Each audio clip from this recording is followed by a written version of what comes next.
नमस्कार। फूलों की तरह लब खोल कभी, खुशबू की ज़बां में बोल कभी। अल्फाज परखता रहता है आवाज़ हमारी तोल कभी। अनमोल नहीं लेकिन फिर भी पूछो तो मुफ्त का मोल कभी। ये दिल भी दोस्त ज़मीन की तरह हो जाता है डामाडोल कभी। गुलज़ार साहब कहते हैं और बहुत ही खूबसूरत फरमाते हैं। रूबरू थिएटर ग्रुप और विजय सूरी फाउंडेशन की तरफ से शख्सियत सीजन 2 में आज हमारे साथ जो शख्सियत हैं, एनएसडी पास आउट हैं, बेहतरीन रंगकर्मी हैं, टेलीविजन सिनेमा का जाना पहचाना नाम है। आज हमारे साथ हैं इश्तियाक खान साहब। बहुत बहुत स्वागत करती हूँ, इस्तकबाल करती हूँ, खुशामदीद कहती नमस्कार। हूँ आपको। नमस्कार।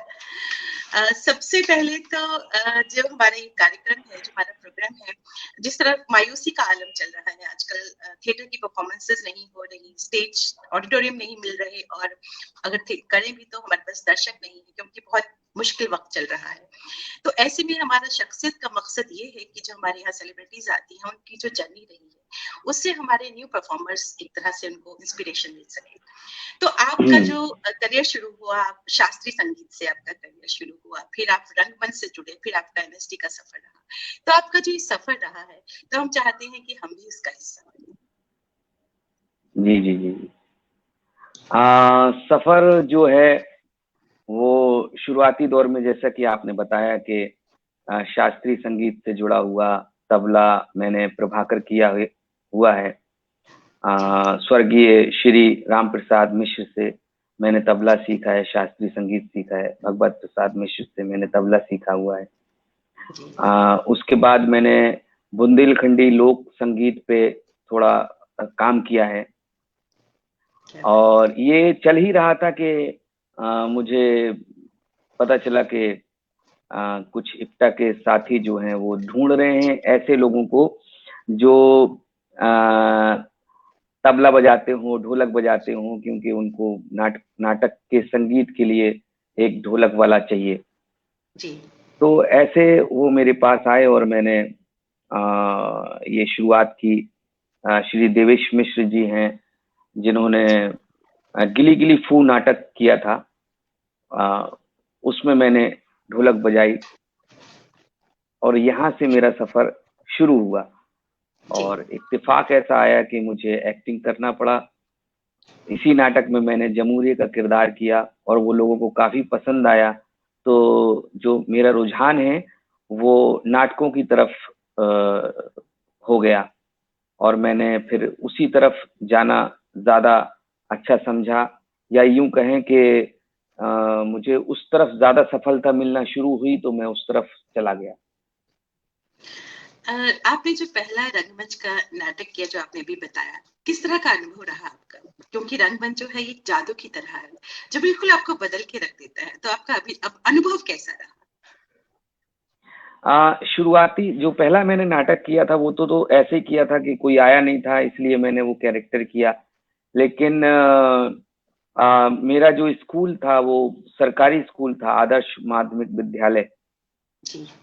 तो मैंने उधर शुरुआत की, और पहला जो मंच था मेरा वही था, क्योंकि नुक्कड़ के जरिए इप्टा वाले अपनी बात पहुंचाते थे लोगों को।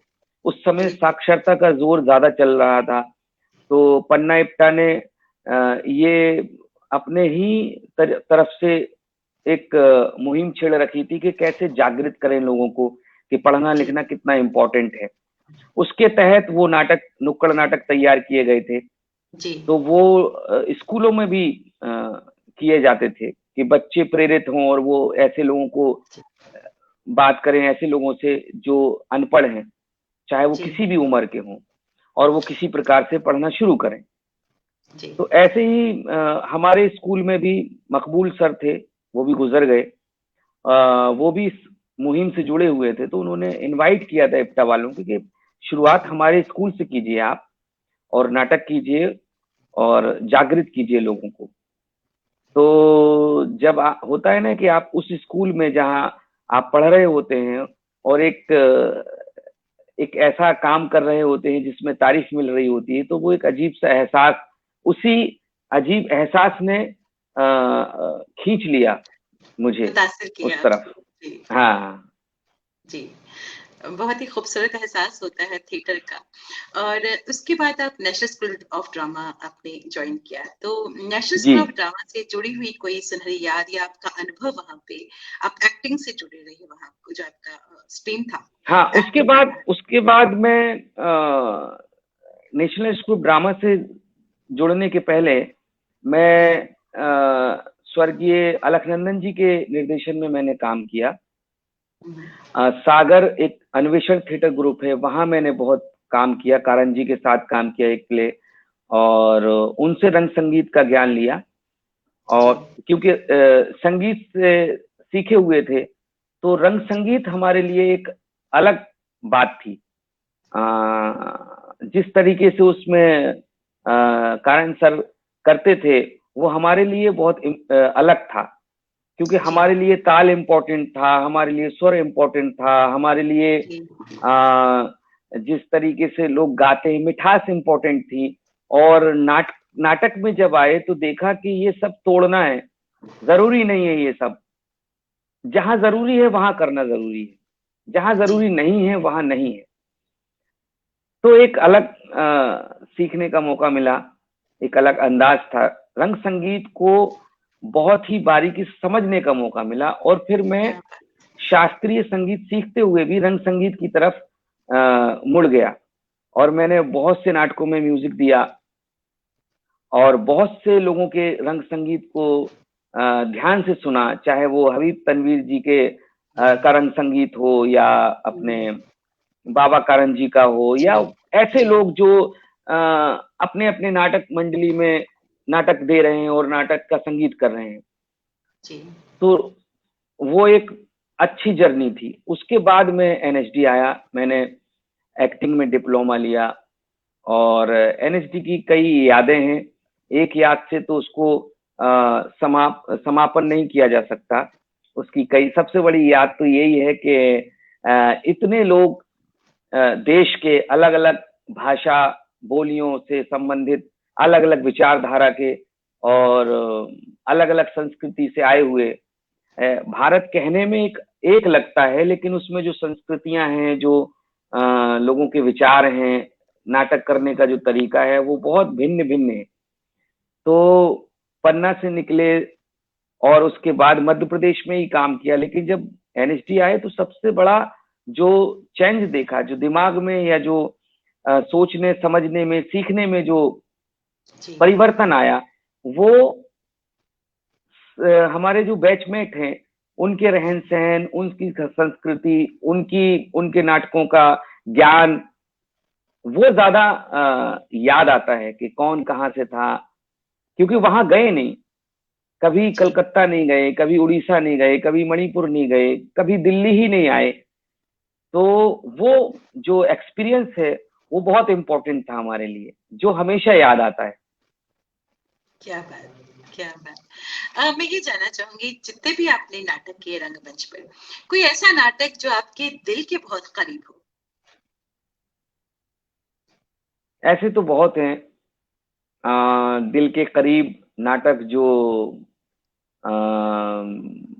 बूचड़ खाना है, श्री राम गोपाल बजाज जी ने डायरेक्ट किया था।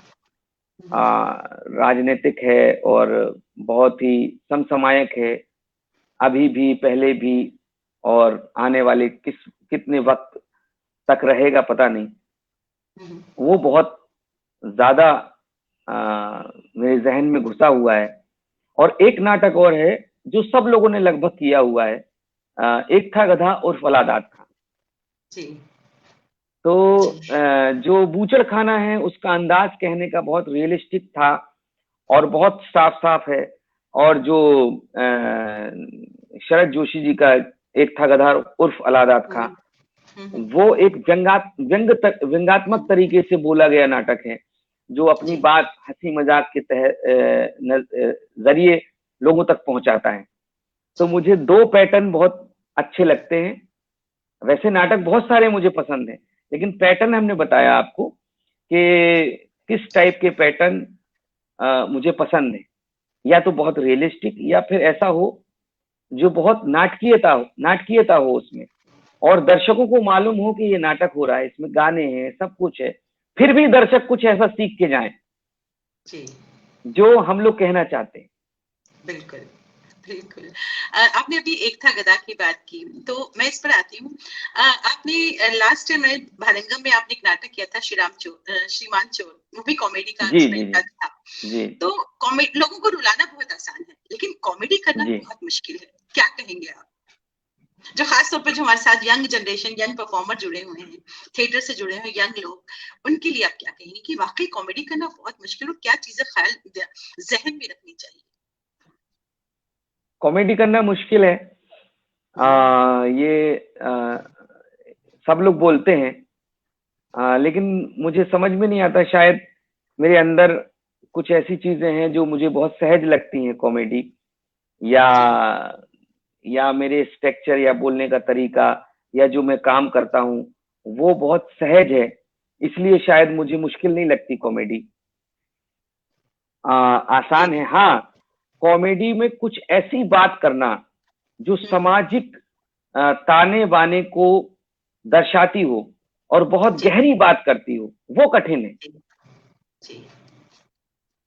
एक ऐसी कॉमेडी जो समाज की गंभीर चीजों पे बात कर रही हो लेकिन उसमें लोग हंस रहे हो, ये करना कठिन है।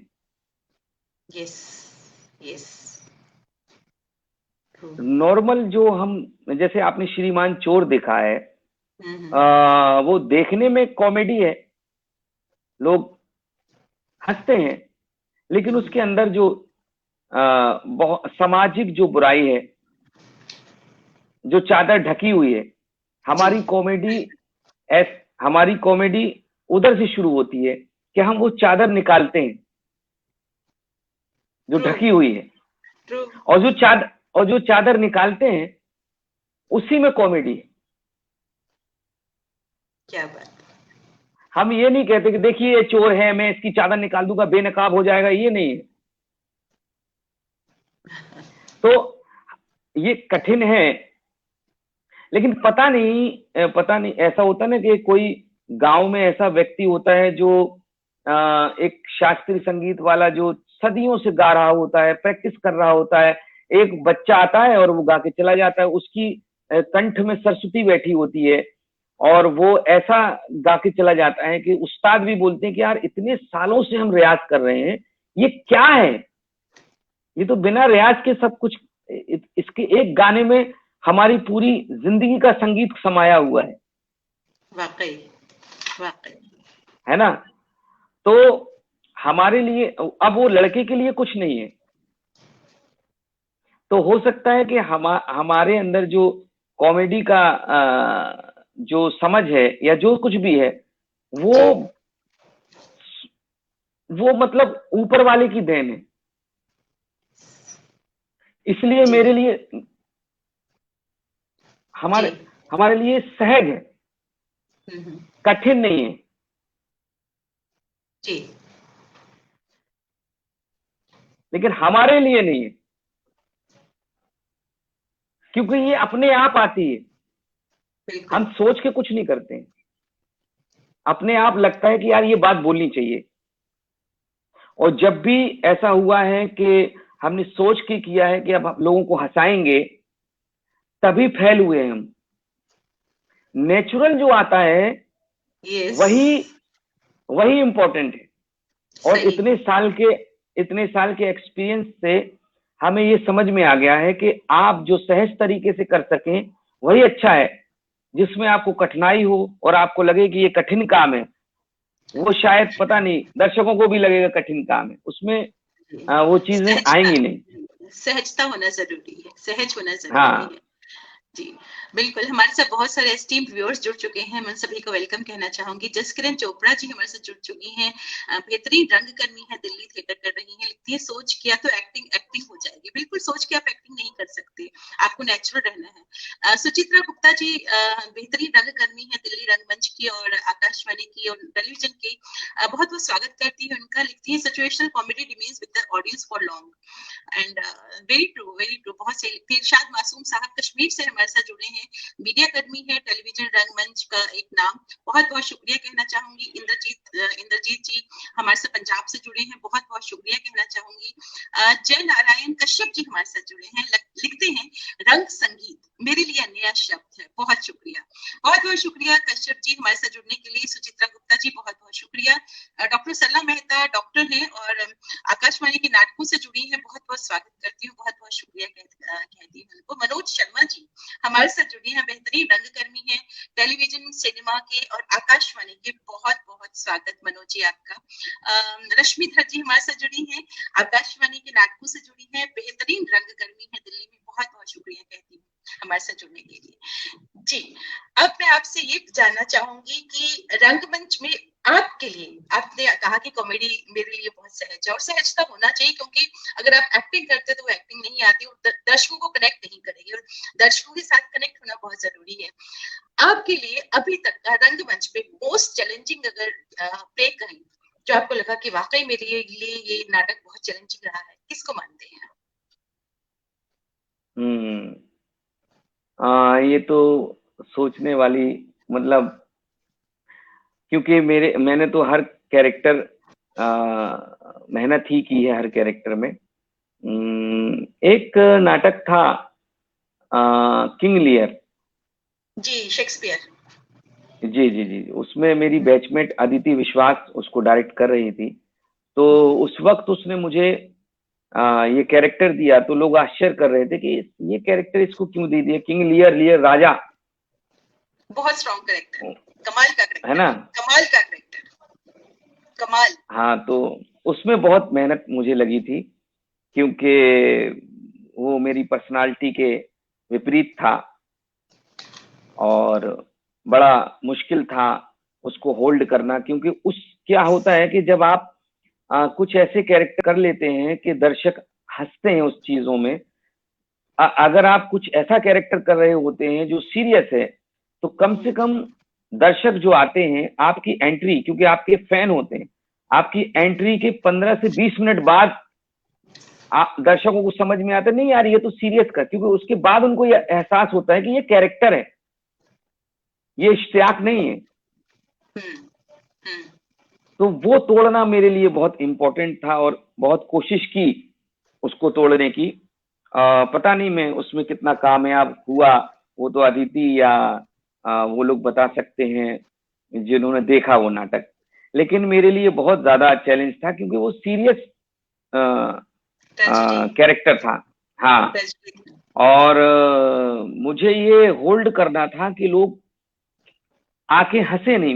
मेरे किसी भी डायलॉग में लोगों को हंसी नहीं आनी चाहिए, क्योंकि मेरा एक दायरा बन चुका था, मुझे उसे तोड़ना था। बिल्कुल।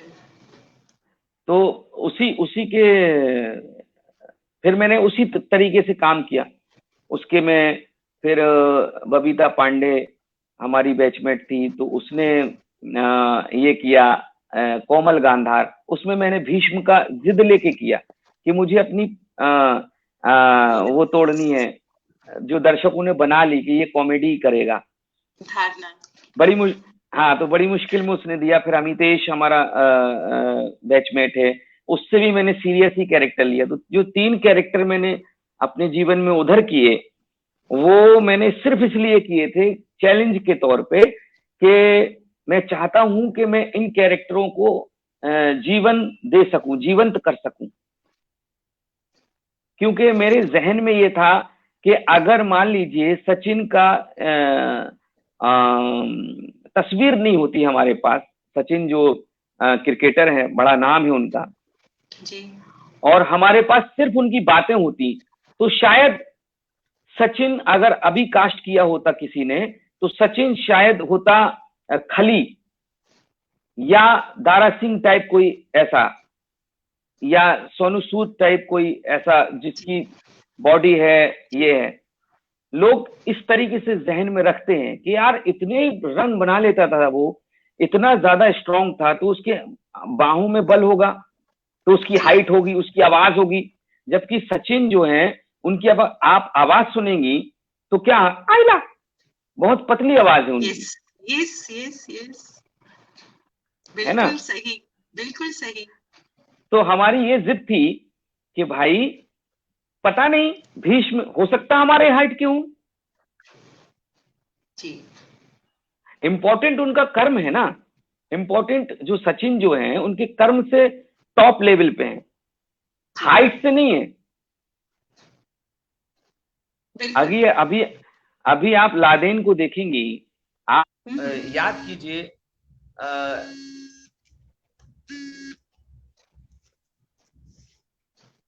हाँ वो जी थोड़ा हिल गया था।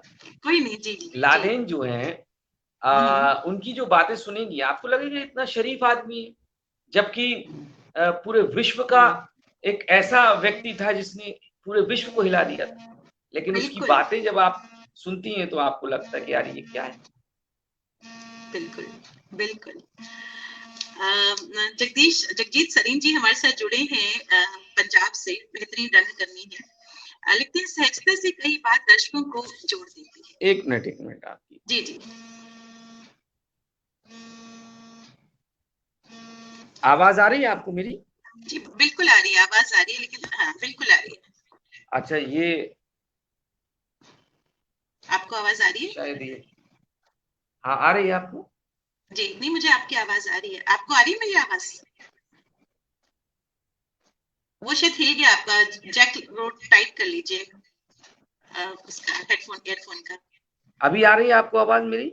जी मुझे आ रही है आपकी आवाज। चलिए ठीक है, वो क्या पता नहीं क्या कुछ हो गया है इसमें। कोई बात नहीं।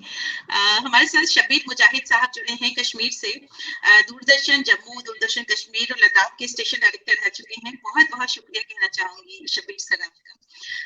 अभी आपने बात की लादेन की, तो मेरे जहन में अचानक से एक आया कि बहुत फेमस कैरेक्टर आपने किया सिनेमा में और बहुत मकबूलियत उसको हासिल हुई है, उसके बारे में जरूर कुछ बताइए कि उसका जो आपका सफर रहा उस कैरेक्टर का, उस करेक्टर तक जाने का जो आपका सफर रहा, उस करेक्टर को जीने का जो आपका सफर रहा, तो मैं चाहूंगी वो आप हमें जरूर बताएं। जी एक मिनट,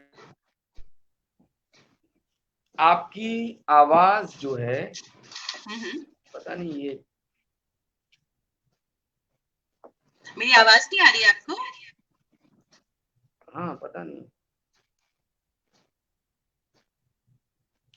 एक मिनट मुझे, हाँ बोलिए आप क्या बोल रही हैं?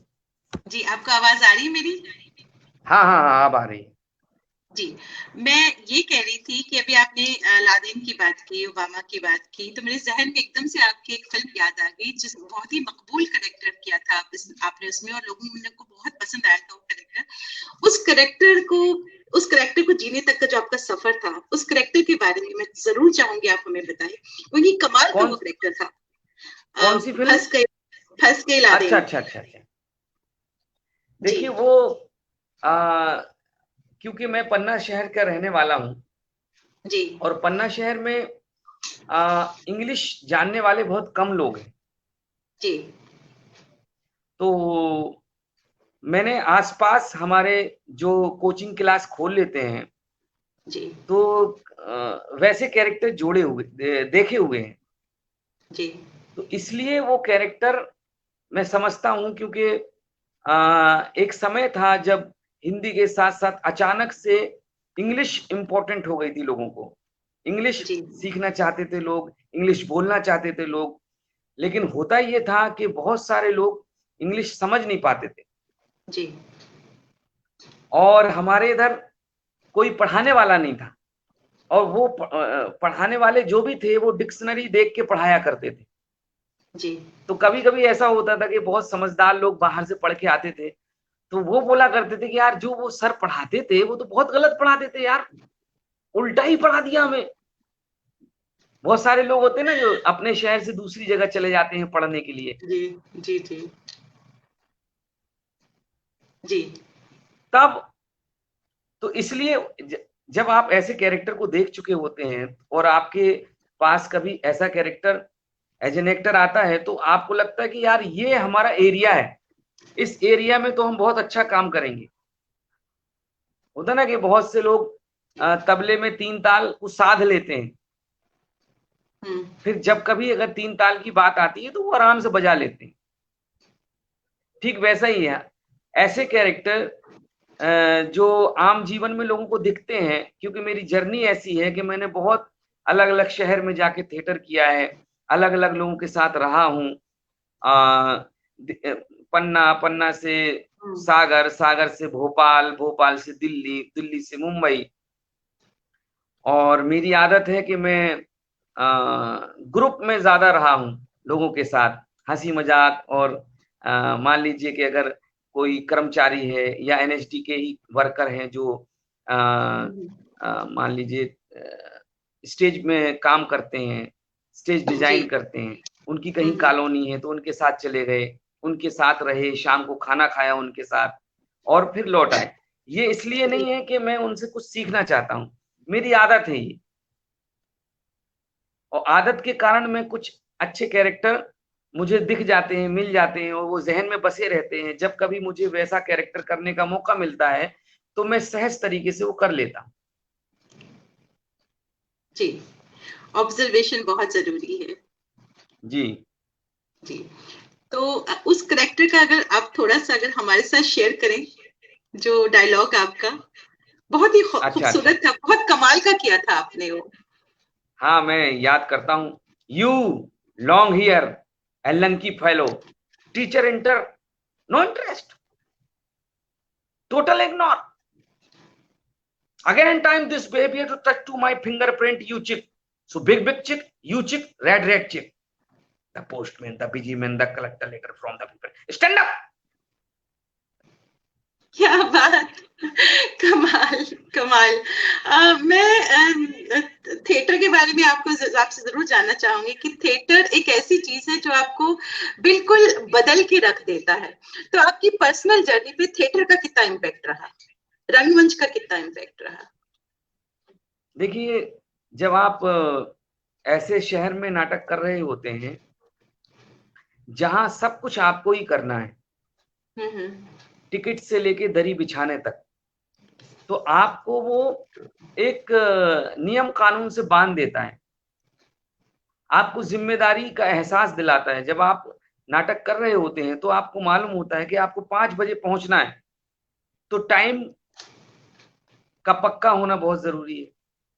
उसके बाद थिएटर सिखाता है आपको कि कंबाइंड आपको कैसे काम करना है, लोगों के साथ, एक टीम के साथ, अलग अलग विचारधाराओं के लोगों के साथ, अलग अलग स्टेटस के लोगों के साथ, और कैसे आप अपनी बात रख सकते हो, कैसे दूसरों की सुन सकते हो, वो इम्पोर्टेंट है। अब हमारे इधर छोटा शहर है तो उधर कोई स्टेज ऐसा नहीं है जहां लाइटिंग हो, जहां सारी चीजें मुहैया हो जो एक रंगमंच में जरूरी है। हमारे इधर ऐसा होता है कि भाई एक स्कूल है, वहां एक खुला मंच है, अब उधर आप जो करना हो कर लीजिए। तो लाइट भी, जैसे मुझे याद है कि मैं जब सागर आया तो मैंने देखा कि लाइट होती है, उसमें स्पॉट होती है, ये होती है। अरे यार, ये तो बहुत इंपॉर्टेंट चीज है, बहुत अच्छी चीज है। तो लाइट को देखने गया। फिर हमारे इधर एक किराएदार रहता था, सोनू स्टील, वो स्टील का काम वो करता था, अलमारी बनाता था, गोदरेज और कूलर वूलर बनाता था। और उस समय फिलिप्स का एक बल्ब आया था जो आगे रोशनी फेंकता था। तो हमारे जहन में एक बात आई कि क्या करें यार, कैसे ऐसी लाइट हम अपने पन्ना में ला सकते हैं, पैसे तो है नहीं। तो उससे हमने वो टीन के डिब्बे बनवाए, होल्डर लिया और वो फिलिप्स का वो बल्ब लगाया और उसको कैसे डिमर बनाए। तो एक लड़का था, उसने जिम्मेदारी ली कि हम जो वो होता है रेगुलेटर पंखे का, उससे बना सकते हैं। तो हम लोगों ने वो किया, एक बोर्ड बनाया और पहली बार हम लोगों ने एक नाटक किया जिसमें ये सारी चीजें लगाई। तो ये सिर्फ नाटक तक सीमित नहीं रहा, आपके जीवन में भी समाहित हो जाता है कि आप कैसे उन चीजों को अपने पास कर लें दूसरे तरीके से जो आप खरीद नहीं सकते, जिनको आप आर्थिक रूप से आप असहाय हैं, उसका आनंद कैसे ले सकते हैं या उसको अपने जीवन में या अपने काम में कैसे डाल सकते हैं। बिल्कुल, तो ऐसे कई वाकयात हैं। जो वाकई थिएटर से सीखे गए हैं। वाकई वाकई। आपका अपना ग्रुप भी है, थिएटर ग्रुप भी है, थिएटर से अभी तक आपका नाता है, फिल्मों में तो आप काम कर रहे हैं। तो एज एन एक्सपर्ट मैं आपसे ये जानना चाहूंगी कि रंगमंच के सामने आपके ख्याल से किस तरह की चुनौतियों का सामना कर रहा है रंगमंच आज के दौर में?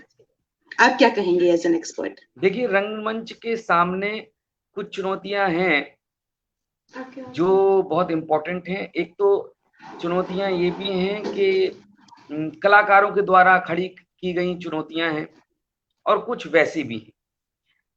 हमारा ये मानना है कि कलाकार को कलाकारी के अलावा जो दर्शक आप बुला रहे हैं उनका ख्याल रखना बहुत जरूरी है। आप अगर दर्शक जोड़ेंगे, दर्शकों को लगेगा कि यार वो नाटक हो रहा है, उधर मजा आ जाता है, चाहे वो कॉमेडी हो या सीरियस हो, कुछ भी ऐसा चीज हो जिससे लोग दर्शक अपने आप को जुड़ा महसूस करते हैं। आप उस हद तक तैयारी बहुत इंपॉर्टेंट है कि जब लोग टिकट ले सके। यस, सिर्फ सरकारी फंड मिलना चाहिए, जरूरी है। कलात्मक जो जितने भी क्षेत्र हैं कला के, उनको सबको सरकारी जो ग्रांट है या सहयोग है वो मिलना चाहिए। लेकिन इसके अलावा जैसे कि मराठी रंगमंच है, गुजराती रंगमंच है, आसाम का रंगमंच है, इन लोगों ने कला के अलावा दर्शकों का भी ख्याल रखा। आप मराठी रंगमंच देखिए, ऐसा नहीं है कि उधर फूहड़ता है या ऐसी चीजें हैं जो बहुत लोगों को अट्रैक्ट करती हैं गलत तरीके से। जी। आप उसको अच्छे तरीके से भी कर सकते हैं। और हिंदी बेल्ट में बहुत जरूरी है कि आप दर्शकों का ख्याल रखें। और हिंदी बेल्ट में जहां तक मैंने देखा है कि बहुत ज्यादा कला को प्राथमिकता दी जाती है, वो गलत नहीं है, लेकिन वो एक हद तक ऐसी हो जाती है कि जो सिर्फ कलाकारों के लिए होती, कि फलाने कलाकार ये प्ले देखेंगे और हमने ऐसा डिजाइन किया है कि उनको अच्छा लगेगा। तो वो जो 200-300 लोग बैठे हुए हैं उसमें से 10 लोग आपकी तारीफ कर जाएं और आप इसलिए संतुष्ट हैं क्योंकि इतने महान आदमी ने तारीफ की है, वो गलत है। वो मानसिकता आपको हटानी पड़ेगी। ऐसा करें ना कि वो महान कलाकार भी आपकी तारीफ करे और दर्शक भी आपकी तारीफ करें। आप चाहे हबीब तनवीर जी का नाटक देख लीजिए, आम दर्शक मजा लेके चला जाता है। बिल्कुल बिल्कुल, चाहे आगरा बाजार हो, चरणदास चोर हो, एक से बढ़कर चाहे एक। कारण जी का नाटक हो या किसी का भी। मैं ये नहीं कह रहा कि एक्सपेरिमेंट नहीं होना चाहिए, होना चाहिए, लेकिन कुछ मेहनत ऐसी भी होनी चाहिए कि दर्शक तैयार हो। मैं यही कहना चाहता हूँ। जी। मैं आपसे 2 सवाल है मेरे चलते-चलते। एक तो ये कि जो यंग परफॉर्मर्स थिएटर से जुड़े हों या किसी भी परफॉर्मिंग आर्ट से जुड़े हों, मुंबई आना चाहती हों, तो किस तरह की तैयारी रखें? आप उनको क्या गाइड करेंगे? देखिए, मुंबई आने का जो तैयारी है उसका कोई मापदंड नहीं। जी। जो बेसिक मापदंड वो ये है कि आप अपने आप को ये देखिए कि आप किस क्राइटेरिया में पहुंच रहे हैं। आप चाहे वो एक्टिंग कर रहे हैं या डायरेक्शन कर रहे हैं, कुछ भी कर रहे हैं। इधर बेसिक जो चीज मुझे आई सबसे इंपॉर्टेंट है कि आप इधर ठहर कितना रहे हैं और ठहरने के साथ आपका टारगेट क्या है, आप टारगेट में लगे हैं या नहीं। ठहरना ज्यादा इंपॉर्टेंट है, टारगेट ज्यादा इंपॉर्टेंट है। और अपने टारगेट के अनुसार जो आप करना चाहते हैं उन लोगों से मिले जो आपको उस करने के लिए स्टेज दें, चाहे वो किसी प्रकार का भी काम जो आप करना चाहते हैं, चाहे संगीत से हो या आर्ट डायरेक्शन में हो, कॉस्ट्यूम से हो, या आपका टारगेट बहुत इंपॉर्टेंट है। आपका ठहराव बहुत इंपॉर्टेंट। रुकने में क्या है कि आपका आर्थिक जो पैकेज है वो आपको मालूम होना चाहिए कि हमारे पास इतना ही समय है, इतने ही पैसे हैं और हमें इसी पैसों से इतने ही समय से अपने आप को स्टेब्लिश करना है। हम कला की बात नहीं कर रहे हैं। कला की बात इसलिए नहीं कर रहे हैं क्योंकि इधर कोई बहुत अच्छा कलाकार है वो टॉप में है, और कोई गंदा कलाकार है वो भी टॉप में है। कोई अच्छा कलाकार है वो बेचारा स्ट्रगल कर रहा है, कोई गंदा कलाकार है वो भी स्ट्रगल कर रहा है, तो कोई क्राइटेरिया नहीं है। बिल्कुल सही। तो स्ट्रॉन्ग पॉइंट अपना बना के चलें। आप आर्थिक रूप से मजबूत होके आए, और ना भी आए तो आपको ये मालूम होना चाहिए कि आप आर्थिक रूप से मजबूत नहीं है, तो आपको कितना मेहनत जल्दी करनी है वो ज्यादा जरूरी है। जी, अब चलते-चलते मेरी गुज़ारिश आपसे ये रहेगी कि रंग संगीत की आपने बात की। तो एक थिएटर वाला तो हमेशा हो ही नहीं सकता कि थिएटर वाला गाए ना। तो कुछ चलते-चलते आप कुछ सुनाना चाहेंगे रंगमंच से जुड़ा हुआ, कुछ फ़ोक, कुछ हम चाहेंगे कि 2 लाइन्स आप हमें ज़रूर सुनाएँ। अच्छा,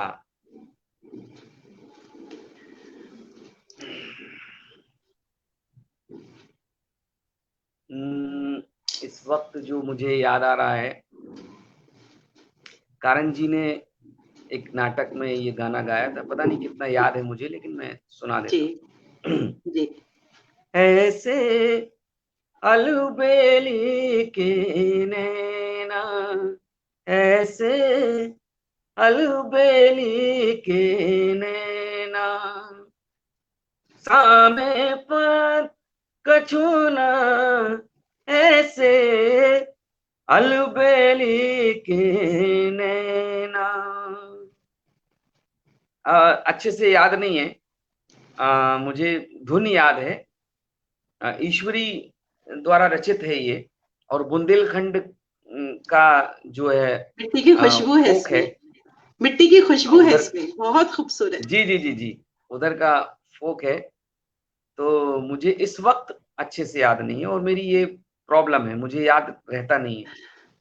जी, बट बहुत ही खूबसूरत आपने गाया। हमारे साथ प्रतिमा कनन जी जुड़ चुकी हैं, दिल्ली रंगमंच की बेहतरीन कलाकार हैं, टेलीविजन और सिनेमा से जुड़ी हुई हैं प्रतिमा कनन जी। बहुत-बहुत शुक्रिया कहना चाहूँगी प्रतिमा जी, आपका बहुत-बहुत शुक्रिया। तो मैं चाहूँगी अगर कुछ और अगर आप हमें थोड़ा-सा सुनाएँ क्योंकि आपने इतना खूबसूरत आपने ये गाया ना। अच्छा अच्छा, हमारे इधर का लमटेरा है। हुँ, जब हुँ। गौड़ प्रजाति की औरतें जो हैं, जब वो लकड़ी लेने जाती हैं, तो एक लमटेरा होता है उधर जी, जी। बुंदेलखंड में, जिसको हुँ, हुँ। लमटेरा बोलते हैं। हुँ, हुँ। अ, उसको याद करते हैं हम।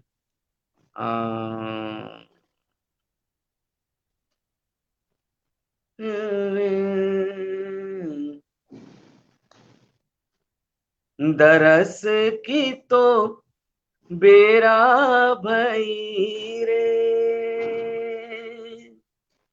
बेरा भई रे, पट खोलो छबीले गिरधारी रे, दरस की तो हो नर्मदा मैया क्वारी बहे रे, क्वारी बहे रे, गंगा मैया बहे दूधा धार रे, दरस की तो हो। सुभान अल्लाह, इतना खूबसूरत, क्या कहें, बहुत ही खूबसूरत। प्रतिमा कन्नन जी आपके लिए लिखती हैं, बहुत-बहुत स्वागत है आपका।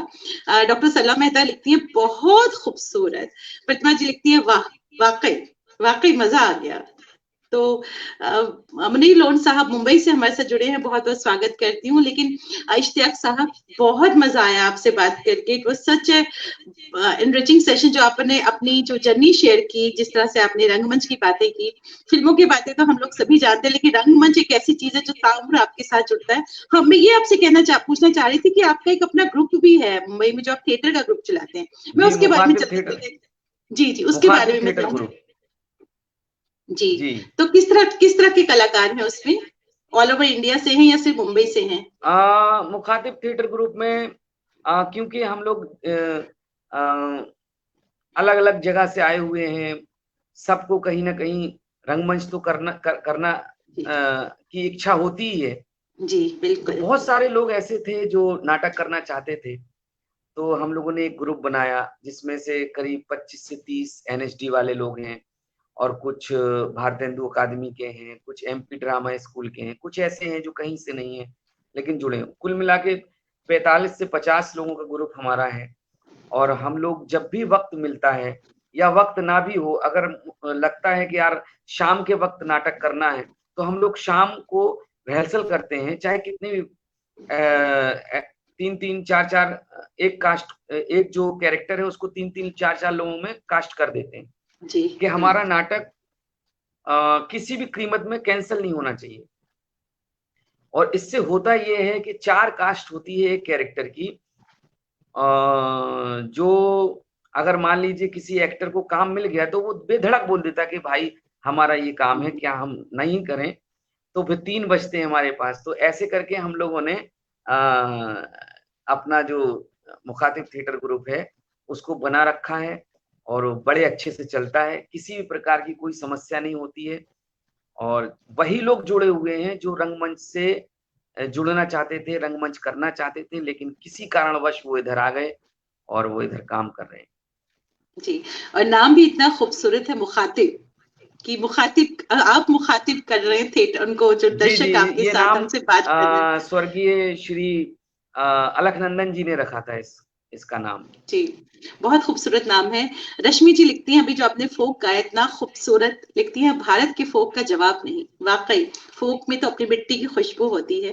तो बहुत बहुत शुक्रिया कहना चाहूंगी। थिएटर की शक्ति ही ऐसी है कि जादू है उसमें, और थिएटर को जिंदा रखना हम सबका एक तरह से मॉरल रिस्पॉन्सिबिलिटी है। बहुत बहुत शुक्रिया कहना चाहूंगी इश्तियाक साहब आपका, बहुत बहुत शुक्रिया, बहुत शुक्रिया। नमस्कार। नमस्कार, शुक्रिया। जितने भी व्यूअर्स हमारे साथ जुड़े हैं उन सभी का तहे दिल से शुक्रिया कहना चाहूंगी। बहुत बहुत शुक्रिया तहे दिल से, आप हमारे साथ जुड़े और हमारी आपने हौसला अफजाई की हमारे साथ जुड़ के।